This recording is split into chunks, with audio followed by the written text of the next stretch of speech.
trouver un rival à ta mesure, Caméléon. On se ressemble, toi et moi. Skadouche. Laisse faire. Je vais lui botter mes fesses.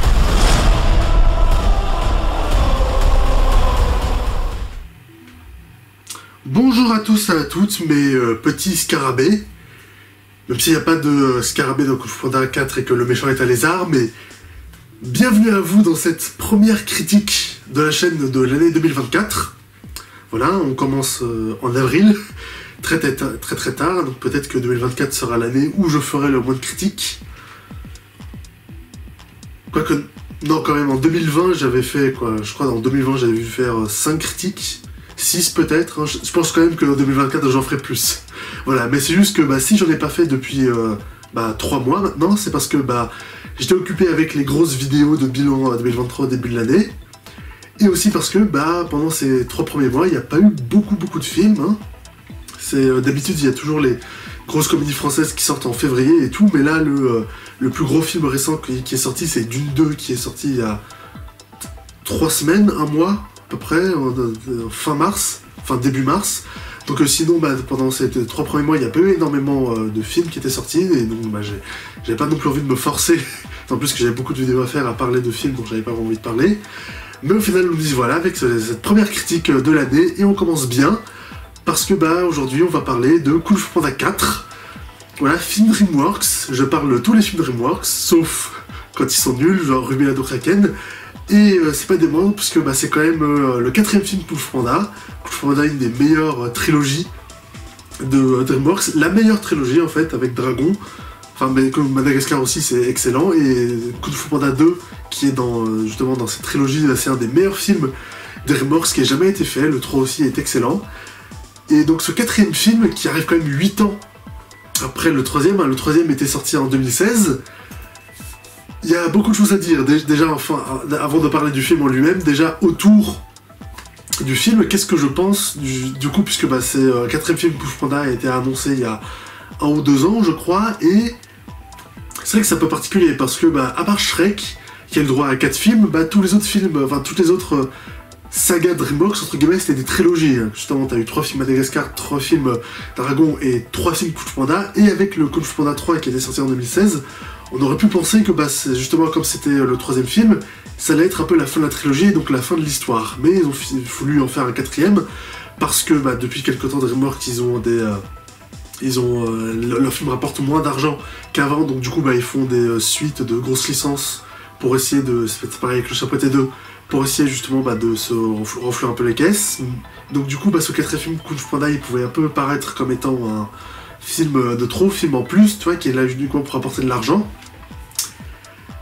Mais après, même si malgré le fait que ça sort 8 ans après et que ça fait un peu film qui est là juste pour faire de l'argent, au départ j'étais un petit peu mitigé par rapport à ce 4e film. Déjà parce que de 1 justement ils font cette suite 8 ans après, alors que on aurait s'ils font un 4e film Kung Fu Panda, on aurait aimé qu'ils le fassent 3 à 4 ans après le 3, donc genre en 2019 ou en 2020. Parce que j'aime beaucoup les films Kung Fu Panda, mais s'ils en font un nouveau, moi je suis preneur, hein, même s'ils font un nouveau film Dragon Madagascar, je serais preneur.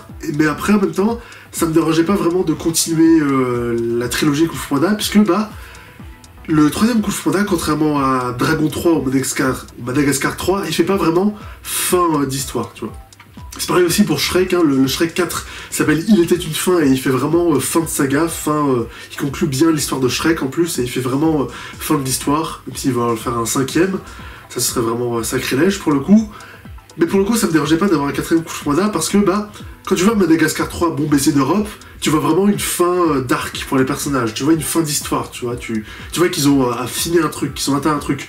Pareil dans Dragon 3 aussi, où à la fin t'as Harold et Astrid qui se marient, puis ils libèrent tous leurs dragons, et ils reviennent les voir des années plus tard quand ils sont des enfants et tout. Donc Dragon 3 fait vraiment fin de trilogie, fin de l'histoire de Dragon. Mais après le Kung Fu Panda 3, donc où Po affronte le général Kai et il maîtrise le chi, et il devient Oogway lui donne son bâton et il devient le maître de la vallée de la paix entre guillemets, Même si ça faisait un petit peu fin de saga avec tout ça, justement, avec le fait que Po, il devienne vraiment le... Enfin, il y a Oogway qui lui fait vraiment la passation, il bat un vieil ennemi que Oogway avait battu, il devient maître du Chi, il retrouve son père, tout ça, bah, malgré tout ça, le troisième Kung Fu Panda, il faisait pas vraiment fin de trilogie, fin de l'histoire complète. Tu vois, c'est pas comme dans Madagascar 3 ou dans Dragon 3. Dans Kung Fu Panda 3, ça sentait un petit peu quand même la fin de trilogie, mais je sentais quand même qu'il y avait un petit truc qu'on pouvait peut-être aller plus loin. Et justement, dans ce quatrième film, ils vont plus loin au final. Donc au final, je suis quand même plutôt content d'avoir eu un quatrième film, même si on pouvait se dire avec le 3, tout avait été raconté. Bah, au final, oui et non, parce qu'on a un petit peu ce sentiment-là, mais en même temps, le troisième film ne fait pas vraiment fin de la trilogie, tu vois, fin de l'histoire totale. Et au final, apparemment, ce quatrième Kung Fu Panda, c'est pas juste un opus en plus, puisque c'est le début d'une nouvelle trilogie, et il y aura Kung Fu Panda 5 et 6 qui vont aussi sortir. Ce qui, du coup, rend moins grave certains trucs, notamment les 5 cyclones.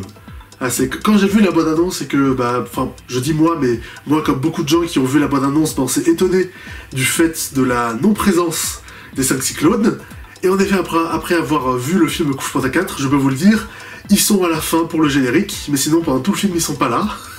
Et c'est vrai que c'est un truc très étonnant parce que les 5 cyclones aussi quand même ils font partie de Kung Fu Panda quoi. Même si ils étaient un peu des figurants à part Tigresse qui est la plus développée, enfin qui est vraiment un vrai personnage avec Po et Shifu.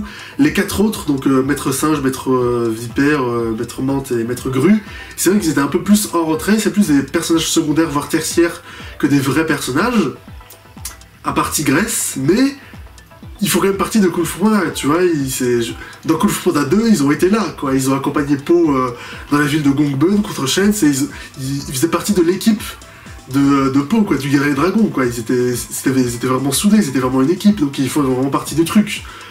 Donc après, oui, c'est vrai que c'était des personnages secondaires sauf Tigresse, mais après tu dis quand même les virer du scénario, enfin ne pas du tout les mettre dans le film, c'est comme un peu particulier, c'est un peu dommage. Mais après, comme je l'ai dit, étant donné que ce Kung Fu Panda 4 c'est le début d'une nouvelle trilogie et qu'on aura le 5-6, du coup on les verra dans les suites. Et j'espère qu'on les verra dans les suites parce que quand même quoi, les 5 cyclones c'est l'équipe du truc quoi, que quand même il faut les avoir, rien que pour Tigresse, il faut les avoir parce qu'elle est géniale, mais même les autres aussi, même si c'est des personnages secondaires, on s'est attaché à eux, quoi, ils font partie de l'univers et il faut qu'ils soient là. Mais après, comme je l'ai dit, c'est peut-être entre guillemets pas plus mal qu'ils soient pas là. Dans le film, je vais y revenir. Parce que, au final, après toutes ces longues minutes d'introduction, Kung Fu Panda 4, qu'est-ce que j'en ai pensé au final? Oh, c'était super cool. C'était super cool, c'était vraiment super cool. Après, c'est le moins bon, entre guillemets, de la quadrilogie, du coup. Enfin, vu qu'il y aura une nouvelle trilogie, des 6 films, c'est le moins bon. Après, cela dit, le troisième Kung Fu Panda, quand il est sorti, on disait aussi que c'était le moins bon de la trilogie, mais bon, le Kung Fu Panda 4 est aussi moins bon que les 3 premiers, mais après, c'est le moins bon, mais ça reste quand même excellent, quoi. Ça reste vraiment très bon. Et donc justement, je vous disais, on n'a pas les 5 cyclones dedans, et le troisième film faisait un peu fin de saga, mais tu sentais qu'il y avait un truc qu'on pouvait raconter quelque chose d'un petit peu plus, tu vois, aller un peu plus loin. Et justement, c'est ce qu'ils font avec ce quatrième opus, puisque Po, justement, dans le troisième film, devenait un maître, et maintenant, il atteint vraiment, le stade ultime, à savoir le stade, il atteint le poste de maître Oogway dans le premier, à savoir celui de guide spirituel de la vallée de la paix, donc il doit vraiment aller encore plus loin, et il doit trouver son successeur, donc un nouveau guerrier dragon, exactement comme Oogway dans Kung Fu Panda 1. Ça va bien faire plaisir aux 5 cyclones, hein, parce qu'ils étaient vraiment énervés dans le premier de ne pas avoir été choisi pour être le guerrier dragon, et maintenant ils vont être encore plus énervés de voir que Po, le guerrier dragon, ne les choisit même pas eux pour être son successeur. Enfin, de toute façon après ils n'étaient pas là, mais je pense que ça va leur faire bien plaisir. Ouais, donc comme je disais, c'est une histoire assez intéressante, et une suite totalement logique dans l'évolution de Po et de Kung Fu Panda, tu vois, puisque Po au début était l'élève, puis après il a trouvé la paix intérieure, puis après il est devenu le maître, et maintenant il doit devenir encore plus le guide spirituel, et donc justement comme il dit, il doit arrêter d'être, il doit du coup ne plus être le guerrier dragon, devenir guide spirituel, et passer du coup le titre de guerrier dragon à un successeur. Ce qui est du coup une suite totalement logique par rapport à tout ce qu'on a vu dans la trilogie Kung Fu Panda, et ce qui est très intéressant comme comme évolution de personnage et aussi comme évolution dans l'univers. Et du coup, c'est pour ça aussi que je dis que j'ai dit avant que c'est pas plus mal si les 5 cyclones n'étaient pas là. Puisque tout le film, justement, vous voyez dans la bande-annonce, Poe doit affronter une méchante lézarde et pour ça il est aidé d'une renarde. Voilà, quand j'ai vu la bande-annonce, j'ai cru que c'était une louve, mais non, en fait c'est une renarde. Voilà, parce que tous les renards ne sont pas roux, hein, dans l'inconscient collectif, on montre tous les renards comme étant roux, mais en vrai, il y a des renards blancs ou des renards gris, comme là on voit dans le film. Donc du coup, c'est plutôt une bonne idée, ça montre quelque chose d'un peu nouveau. Parce que justement, on n'en voit pas beaucoup des renards blancs et gris, puisqu'on montre essentiellement ceux qui sont roux. Et c'est pas plus mal aussi, puisque du coup, ça permet de différencier le personnage de Z, la renarde.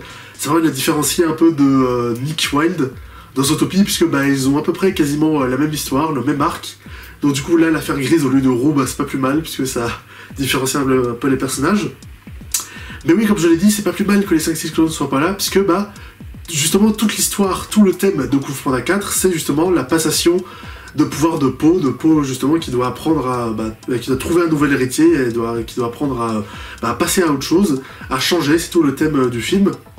Ce qui est approprié vu que la méchante justement est une lézarde qui change tout le temps et ils en parlent justement dans le film, mais tout le film est axé sur ce thème-là que Poe doit affronter et sa relation avec Zen. Donc au final c'est pas plus mal que justement que j'ai dit que si les 5 cyclones sont ailleurs, parce que s'ils auraient été avec Poe, ça aurait un peu alourdi le récit, tu vois, et donc du coup on se serait un peu moins focalisé sur Poe et Zen, puisque c'est vraiment leur relation, cette thématique qui est au cœur du film, c'est ça qui porte tout le film et son message. Donc si les 5 cyclones auraient été là, ça aurait été un peu en trop, mais après en même temps ils ont fait ça aussi dans Kung Fu Panda 2, parce que Kung Fu Panda 4 reprend à peu près la même structure narrative que Kung Fu Panda 2, et dans Kung Fu Panda 2, il y avait les 5 cyclones et ça passait très très bien. Même dans le 3 aussi, il y avait les 5 cyclones et ils ont réussi à trouver, mais tout Kung Fu Panda 3 était entièrement axé justement sur Poe qui découvre son père et ses origines panda, mais ils ont quand même trouvé un moyen pour que de pas mettre les 5 cyclones, mais qu'en même temps ils soient là. Enfin, ils étaient là, mais à la fin ils étaient capturés par Kai, donc ils ont quand même trouvé un bon moyen en termes de scénario d'équilibrer le truc. Donc au final, là, dans ce 4ème film, qu'ils soient simplement GRT et qu'on les voit à la fin dans le générique, c'est quand même un petit peu dommage, mais après, je comprends un petit peu le truc, puisqu'au final, au final, ça permet dans le film d'entièrement focaliser toute cette thématique, de vraiment rester focalisé sur Poe et Zen, de leur relation et de parler justement de cette passation de pouvoir. Poe qui doit apprendre à changer, à passer à autre chose, hein, parce que justement, il aimait bien être le guerrier dragon, mais maintenant, il doit passer à un stade supérieur et donc apprendre un nouveau métier, entre guillemets, il doit apprendre à passer à autre chose, à déléguer justement, trouver son successeur, et tout le but du film est sur ça et c'est vraiment très intéressant et du coup tout le film a sincèrement focalisé là-dessus. Après pour le reste, vous savez Kung Fu Panda, la trilogie, ça a toujours été une trilogie axée sur l'humour et l'action. En même temps c'est du Kung Fu, il y a intérêt à avoir de l'action et les 3 premiers films avaient géré ça parfaitement bien.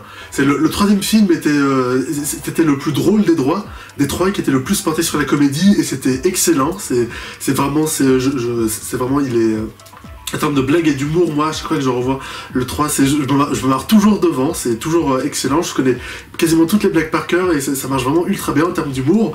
Et le 2, qui est un des meilleurs films DreamWorks d'ailleurs, c'est pour moi, le Kung Fu Panda 2, c'est un des meilleurs films d'action, comédie et drame que j'ai jamais vu de toute ma vie, hein, tout film confondu, parce que même Kung Fu Panda 2, le film dure 1h20, mais il arrive à parfaitement mélanger la comédie hilarante, le drame existentiel et les scènes d'action de kung-fu dantesques.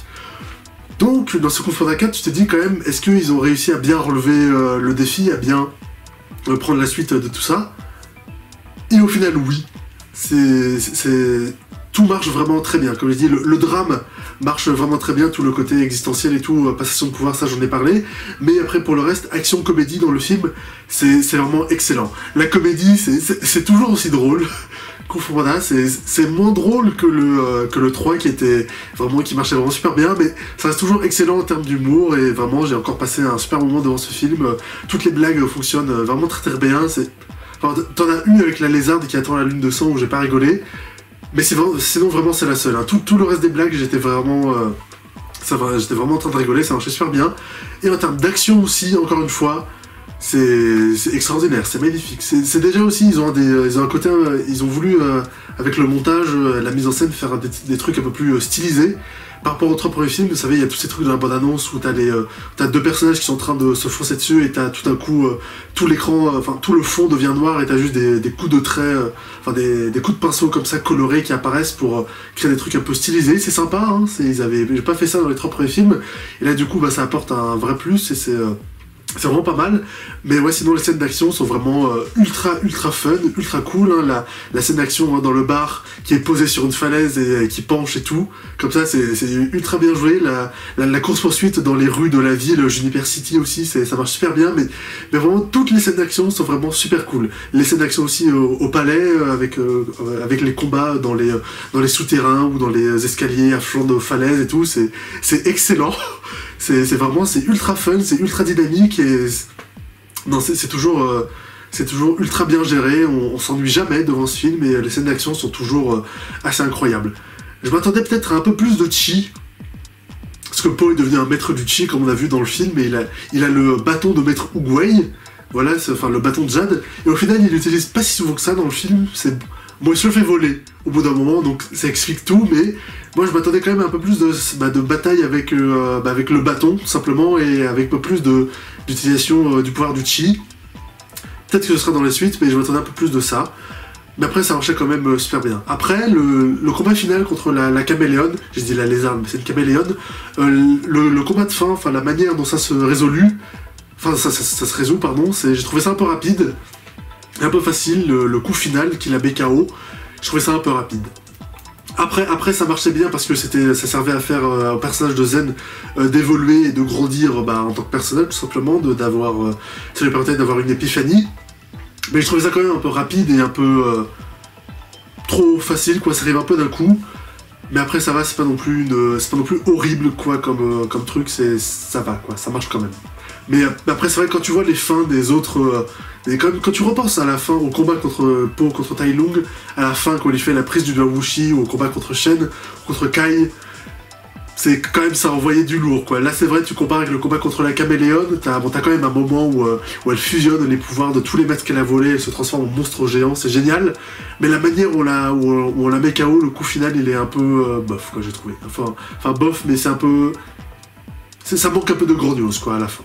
Après d'ailleurs, puisqu'on parle de la caméléone, ça m'a beaucoup surpris les réactions que j'ai pu voir sur internet, sur les gens qui disent que le méchant est nul et ses motivations sont nulles. Au contraire, je trouve la caméléone c'est une très bonne méchante, hein, dans la lignée des 3 premiers. Ils arrivent vraiment très bien à mettre en place son côté menaçant et le côté magique. Tu vois, vu qu'elle peut se transformer, justement c'est intéressant aussi, puisque dans le film ils disent que la caméléone c'est une sorcière. C'est pour ça que je m'attendais aussi du coup à ce que Po utilise un peu plus le chi, puisque vu qu'elle a des pouvoirs magiques, vu que Po est un maître du chi, je m'attendais à avoir un peu plus des combats de magie, tu vois, vraiment de chi. Peut-être que ce sera un peu plus présenté dans la suite, hein, vu que les sorciers comme ça dans l'univers de Kung Fu